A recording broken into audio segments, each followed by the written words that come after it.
are there. But when you use water, not just water, but soap as well, you clean it properly and it stays clean. And then after that, you also have to use water to wash your hands with soap. Some people don't do it. So this is a call for you to start doing that. Then cleaning our phone screens and keyboards. Yes, very, very common, but we overlook it because there are some bacteria that get stuck on your phone, and when you don't clean it, it just stays there. Carry your hand and still eat food and touch your face, and and touching your phone while eating or cooking can transfer bacteria to your food or your mouth. And who does the bacteria end up affecting? Yourself. You.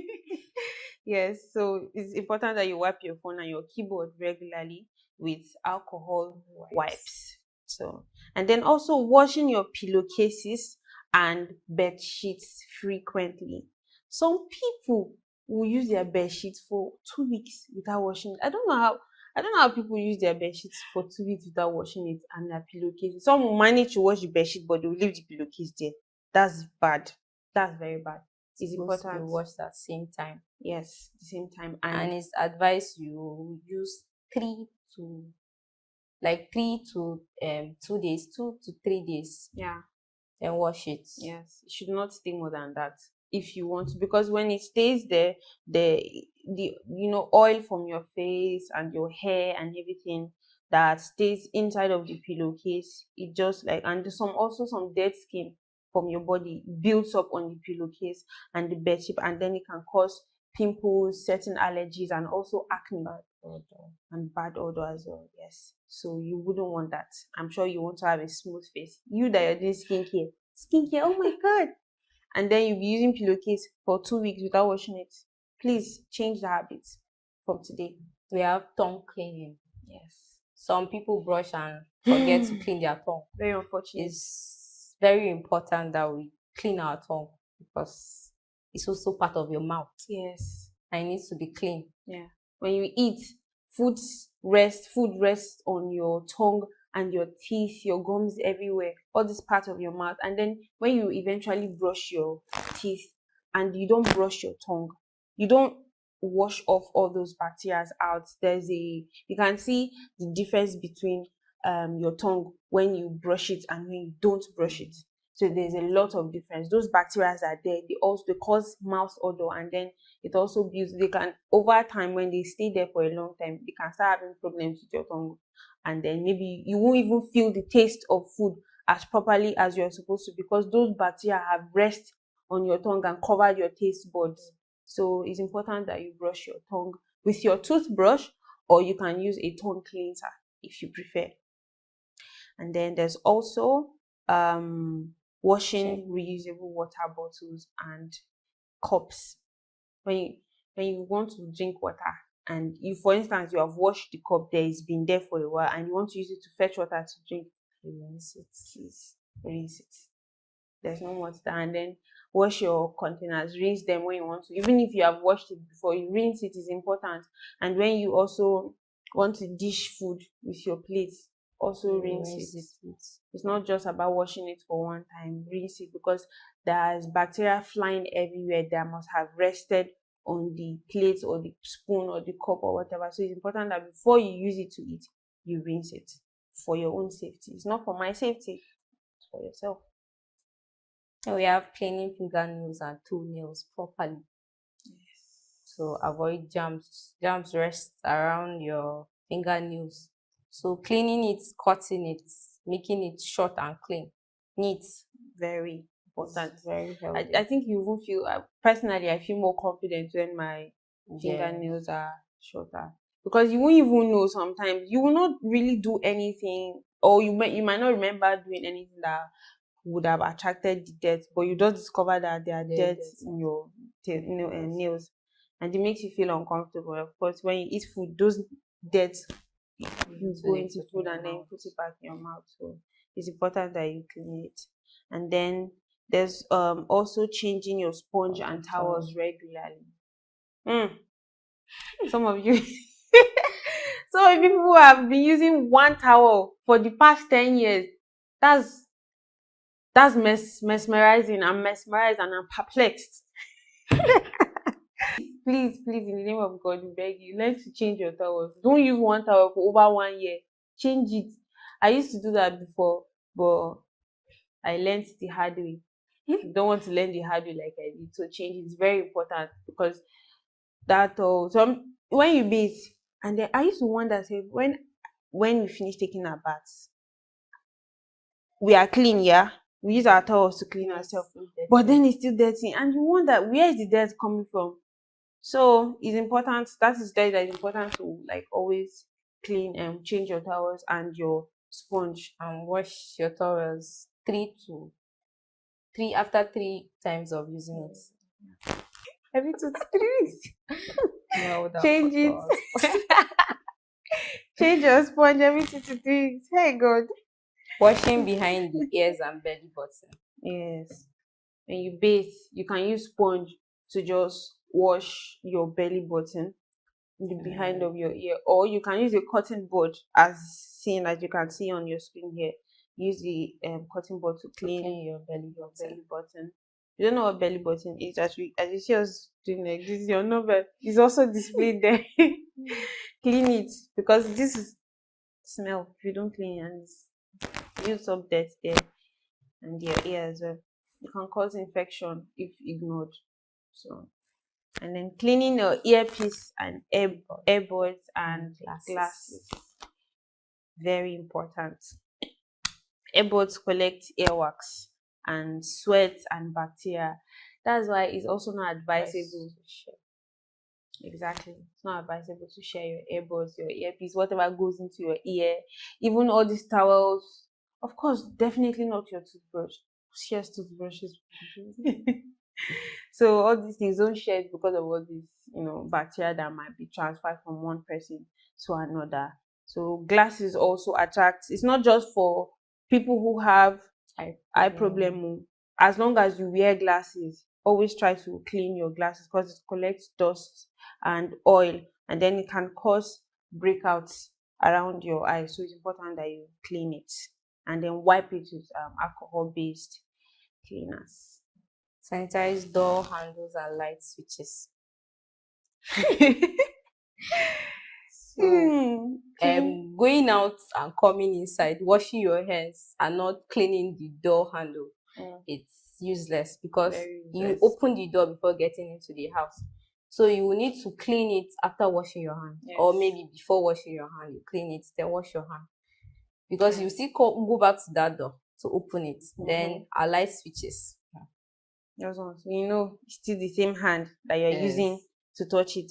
If you have cleaned, let's say you come into your house after a long day with all the money you've touched, the people you shake their hands, every dirty surface you've laid your hands on, you walk into your room, you turn on your light switch or you turn it off, and then you go back to wash your hands and do whatever it is you want to do, and then come back to touch that light switch again.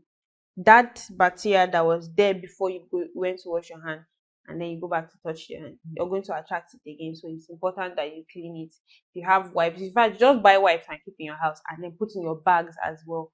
Go around with it, whether as a lady or a guy. Go around with wipes and hand sanitizer so that you can minimize it. That doesn't mean that when you come back you will not wash your hand. You wash it, but that one will do for the meantime. We have foot hygiene. Yes. Many of us wash our feet and we bath after bathing. You don't mind cleaning your feet properly. Just go out. Just ignore it. Yeah, it's not nice. Fungus thrives in between those places. There are some people that whenever they take off their shoe, the smell, oh my God. It's because of how constantly they wear the shoe, and when water stays there and you put it in, it's not like when you put in a wet clothes inside, like amongst other clothes that are dry, there's this smell that comes out from it. It's just like that when you carry your wet leg, put on your shoe like that, you don't expect something good to come out from it. So it's important that you always dry your feet and apply lotion on those places properly in between your toes. I would have brought my leg up and show it to you, but that's not acceptable. So yes, and then replacing Your your toothbrush. toothbrush regularly. Yes. It's advisable to change after 3 months or after illness. Yes. That doesn't mean that if you don't fall sick, you should not change it though. She just said after After 3 months. So it should not be more than 3 months. Please change your toothbrush. Some of you people have been using your toothbrush for over 2 years. The same toothbrush. 1 year, 2 years, 3 years, 4 years. Let it go. Let my people go. Please change your toothbrush. And then wash your hands as well after anything you do. Washing your hands is very important generally. Just always try to wash your hands. So that is all. Abby. Do you have any more? Okay, so that's proper waste disposal. That is very important. Apologies for not mentioning that earlier. Yes, when you should have, I think, like separate waste bins for for instance, if you cut vegetables or potato peel, you should have a separate waste bin for that, and then maybe nylons, papers, and all of that. You have a separate bin for it, and also glasses, right? All of that stuff you should. And then when you do that, for those light items like the leather and paper, I think we burn those ones. Yeah. And then the vegetables, fruit peels and stuff, throw it in a bush, like farm, like those kind of environment that you can decompose as manure into the soil. And then for the glasses, they throw glasses. I'm sorry there. Yes. So dispose your debts and let's frequently clean our surface. Yes. Our homes should be clean all the time. Try the kitchen, where you're cooking your food, the bathroom as well. Because all these small, we call them small hygiene habits, prevents all these things like skin problems, infections, body odor, and illnesses, and it keeps both the inside and the outside of your body healthier. And speaking of body odor, yes, having your hair clean. Yes, wash it regularly. Yes, whether the man or a woman, doesn't matter. Always wash your hair. And speaking of body odor, please, as you go out every day of your life, try as much as possible to use a roll-on or a body spray, especially if you know that you have really strong body odor. There's some persons that don't really have body odor like that. I know someone, and she doesn't usually use body spray. It's not like part of her thing, and she goes out like that, nothing happens. That one is different. If you know you have body odor, please save yourself and save the community by using body spray or roll on so that you smell presentable and not bad. And some people, it's not that they have body odor per se, it's just a way of taking care of yourself. Yes. We have people that do it without using the sponge. Yes. So you need sponge to scrub some certain part of your body. Absolutely. And your hand cannot imagine, especially under your legs now. Your hand cannot clean all the can't scrub the dirt out from there. So please use sponge. Please. For your own good. Because it's not me it's affecting. So I think that's all we have for you for today. And we hope that you learned one or two from these few tips. There are so many more, but these are just some out of the many that exist. You can go and make your own research. That's why the internet is there. It's available to you anytime. Google is your friend, bestie.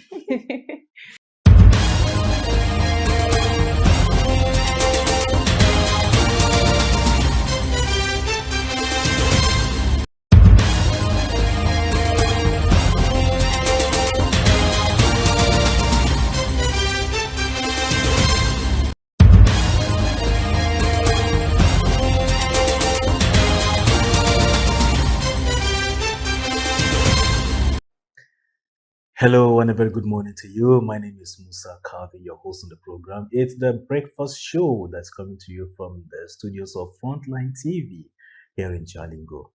Well, today I have somebody with me in the studio, and we're going to digest and digress and dissect a very interesting trending issue that has been going around town, and that has to do with cheating. Cheating, cheating. The question is cheating a good one? Well, I'll allow my guest to introduce himself before I tell you the story, and then later we deep into the issue. You're welcome to the studio. Thank you, sir.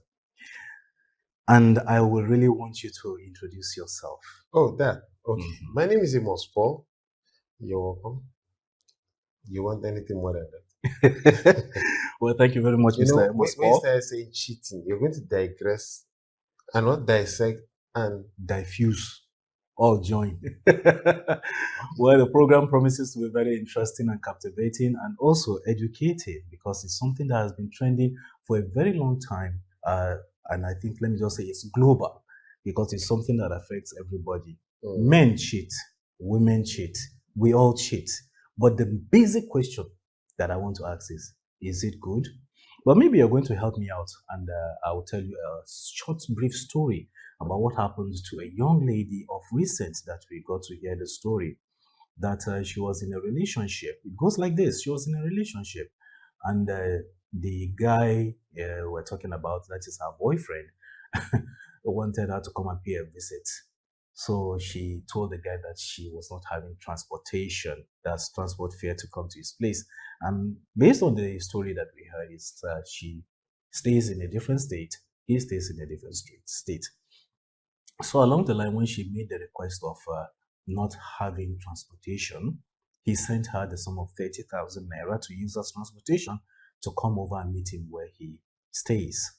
So upon getting the alert, she now refused to go. As time went on, he kept on pestering her that he has sent her transfer money. Why is it that I've not seen you up till now? Is it not better for you to now come? She now said she doesn't have time to come. So, hoping and thinking that she has made away with the 30,000 naira as she was going to use as a transport fare, the guy took her to court. Eventually, he took her to court. So, when they now got to court, she was thinking that it was just going to be a very simple case, not knowing that it was going to be a tough one. But to cut the long story short, the guy was able to win the case and at the same time went away with over 400,000 naira. He won the case. So now, Amos Paul, you've heard the story. Cheating, cheating. Why do we even cheat? She thought that she was going to make away with the 30,000 naira. She was thinking that the guy was going to let go of everything. Eventually, he took her. Most unfortunately for her, he took her to court and he won the case. He went away with over 400,000 naira. But my major question I want to ask you this morning, Amos, as a man, why do we cheat? within you. There's no need for you There's to no cheat. need for you to cheat as long as you're contented. Mm. But as long as you're not contented, then definitely something like that comes. Let me go to economical terms. They said man's wants are insatiable. Okay. That's to show you that man will always search for something. Mm-hmm. You know, as someone once said, check deeper, search deeper, go higher, because you're looking for something. Mm-hmm. You understand? Maybe the one you have, you're not really satisfied. You're not okay. Then you decide to break the bounds. It's just like people that steal. Some of them, it's not like they're not comfortable. Some of them are kleptomaniacs and all these issues that come up with it. So now, coming back to cheating, some people don't feel comfortable when they don't cheat. Really? Yes. In fact, I have a friend that once said something. He said, guy, if you get it correct, you'll not be happy. But when you steal it, you'll be happier. Serious? Yes. So you can imagine this kind of thing. It's a psychological thing. You meet some people that, okay, let's come down to today's terminology, today's society.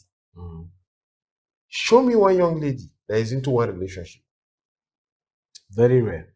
Thank you. Show me one young man that is into one relationship. Very rare.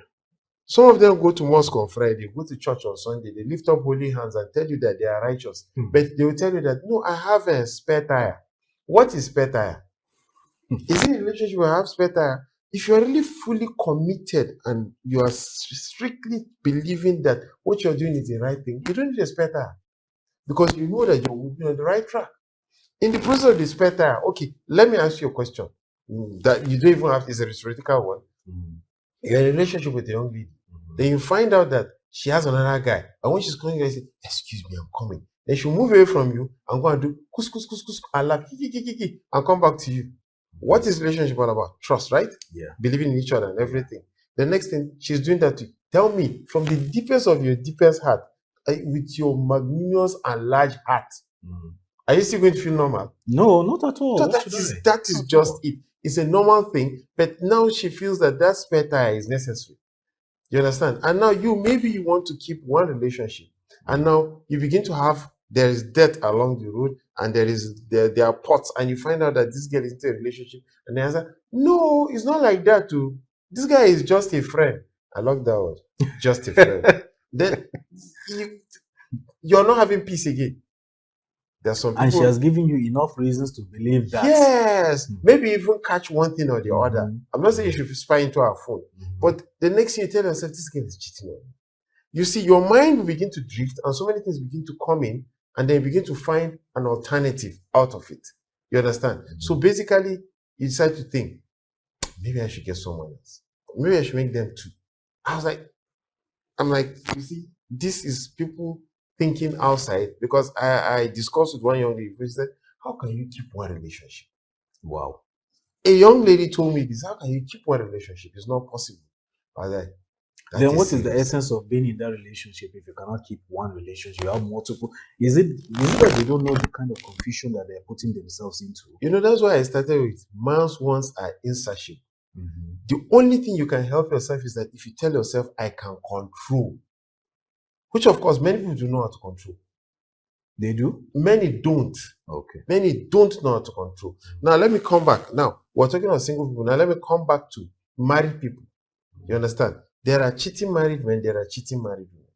You understand? Most especially, let me come to the married men. Let me speak on the positive side.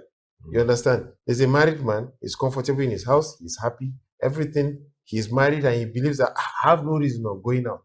The next thing, and maybe he wants to touch his wife, you say, leave me, I'm tired. Tomorrow she say, I have headache.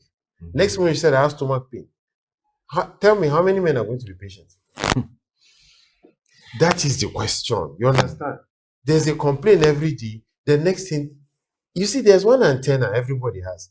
One antenna was ding, ding, ding, ding, and maybe in the office or where he goes to, or somebody, or somewhere, somebody's flirting with him. What do you think is going to happen?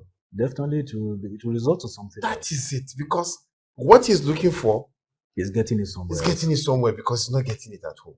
Or maybe the wife is so cantankerous, so much problem. You said I should not be using some English. No, feel free, feel free. The woman is very troublesome. And then little things, she gets him pissed. Musa, there's a cup you used to drink water with. And every day you pour the water, hot water, it burns your hand. Will you continue to drink water with it? No. You will leave it and get another cup to drink water. So these are the things that, now I'm talking on the honest part now. Because for you to be able to say you are serving God and you're holding on to it, it is very difficult. I think that's what the scripture says, if you're serving God, serve him alone. That is what the scripture says. Even in Islam, does not condone infidelity. No religion condones infidelity. But the question is that, how can you escape that infidelity of going out to cheat? Now, what of the issue of peer pressure? That one is a very difficult one, because the question is, how were you brought up? How were you brought up? Did your parents give you a good home training to be able to control yourself, that if your friends are tripping out? Okay, let me use myself as an example. When I was growing up, I had guys that smoked, guys that drank, and guys that womanized. Not when I mean womanized, not that you see you're sitting and someone is saying, this babe, no, I don't mind. Then he's talking of another one. 1 minute he's talking of another one. I say, come on, these my friends, what's happening? You understand? But I don't know. Maybe because of the way my mom brought me up, I want to believe that is it. Because I can still remember when I was small, when one day a friend came to see me. I just finished secondary school. I went to an all-boys secondary school. The girl came to see me, And she was all nicey nice. You know, when you are not used to girls and when they come, you start shaking, your body is shaking, even you don't know what to do with the girl. So you I might was have so had that nice. you had Yes, that I had that experience. experience. I went to boys' secondary school. And then next thing, my mom one day looked at me and looked at the girl. Then she spoke in her native language and said, "This girl is going to kill you. She's going to finish you. Better Wow. keep away from her." Wow. I was angry. Mama, what do you mean? How can you talk about my guest like that? It's like, I'm talking to you now. At the end of the day, she almost put me in trouble. But being the kind of person that my mom was frank with me and always straight, and I was at that moment, I could tell her anything. When she almost put me in trouble, I ran and came to my mom. This girl wants, this is what happened, this is what happened. She said, I warned you a long time ago. And you told me that you know what you're doing. So, based on that, how were you brought up? How you were brought up is going to determine how you're going to tackle peer pressure. Because when you're meeting people that will push you to do some things and your mind is telling you, let's do it, let's do it. If you have very good control, you can last for a particular period. But I bet you cannot last forever. Only if you tell yourself, walk away. They are your friends, but there are some places you just tell yourself you don't hang out because you realize that they're trying to push you to do some things you don't want to do. I have met a group of friends that always say, one girl for all. You understand? This we're all a group of friends, but this one has gone and had dated this girl. Then he will dump her. The second one, you can imagine this. This is a material. Now we're even talking of this the bad things we do. You understand? And then we believe that it is comfortable. And the girls, I just don't understand. You know that these guys are friends. What are you doing? That means you're cheating with all of them. What's the essence of it? So basically, it comes down to psychological attention and the way you believe you're brought up so that you can be able to discipline yourself. There are some people, as I gave an example, when their homes are having problems, how they cannot be, they will tell themselves, I cannot because if I do this, I'm not going to be comfortable. Now, these are men having their issues. There are some women that are pushed to the wall and some that are naturally just, I have to just cheat.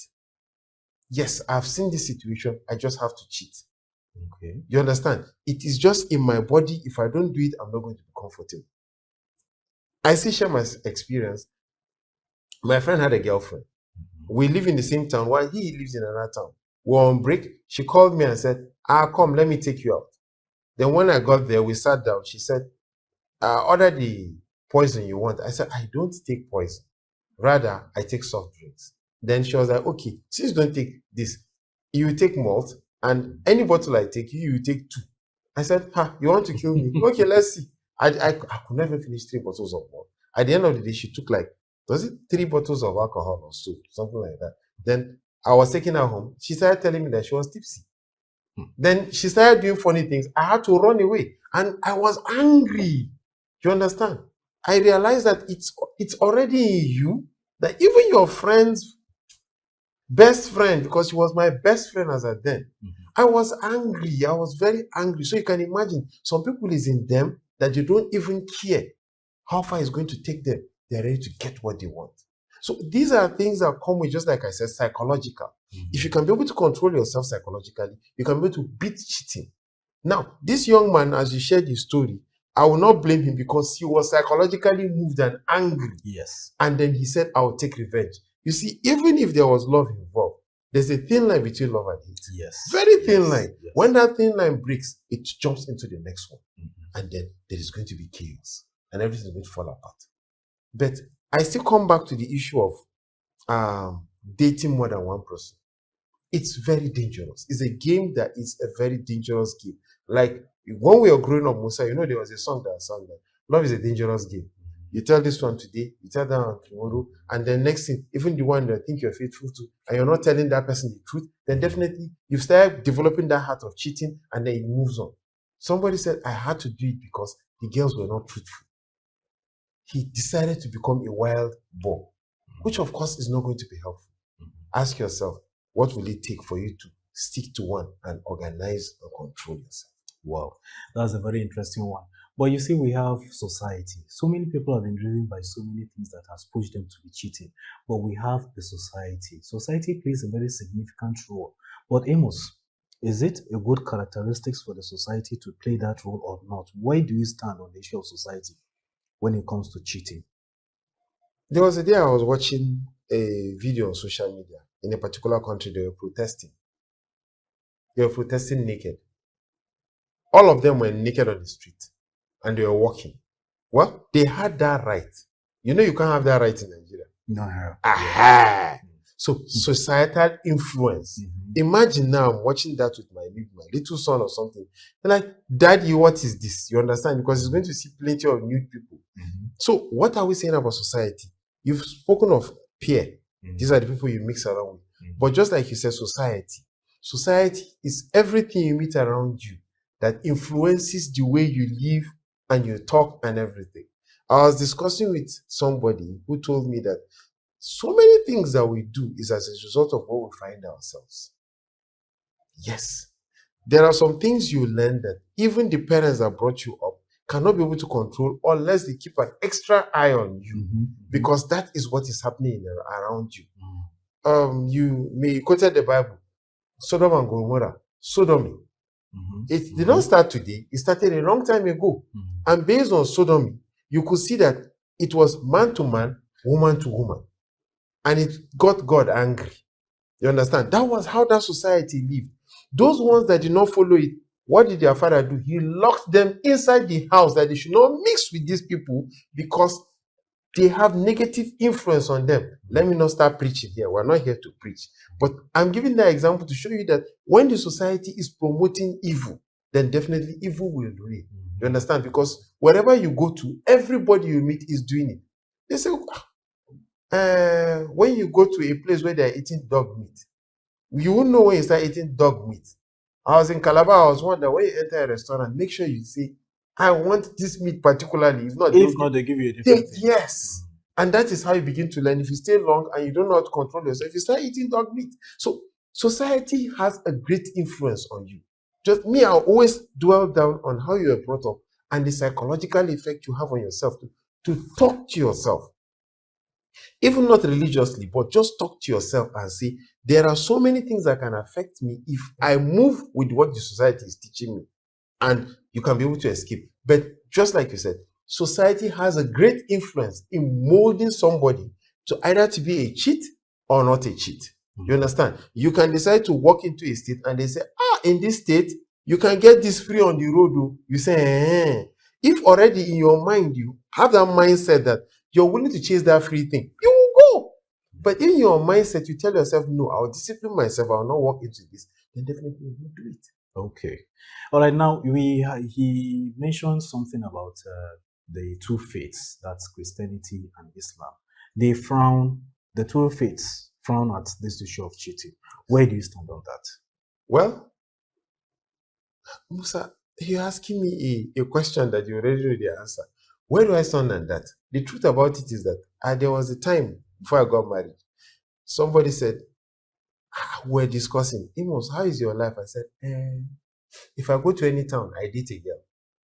So what kind of lifestyle is that? I said, no, I can't get to the girl that I was dating. So I've left her now, I've moved on. Said, is that one still your girlfriend? I said, if I go back to that town. So you see, that is a form of cheating. Then I grew up and I realized that because when I was in the university, I came to tell myself that how can you handle more than one relationship? Your mind will be divided. Your mind will be definitely divided. Your resources, your emotions, fact, don't even talk of resources. Now it's out of the question. So everything is going to be divided. Even you went to school to study, but the issue is that if you check your certificate, there's something called character. It's stated there. Even in your convocation, they said they found you wanting a good character and moral upbringing. They've already said it too. So I was there. I discovered that it's not going to help you to date more than one person. So if I'm dating somebody, in fact, that was when I first broke a girl's heart. We're having issues, so I wanted to break up with her. I wanted to move on. After that, I said, I didn't know that girls can cry like that. That was when I woke up, I realized it. I said, so all what she was doing. So this girl had me in heart because I told myself I will not cheat. If I'm going to move on, I will move on. They said that heartbreak is painful.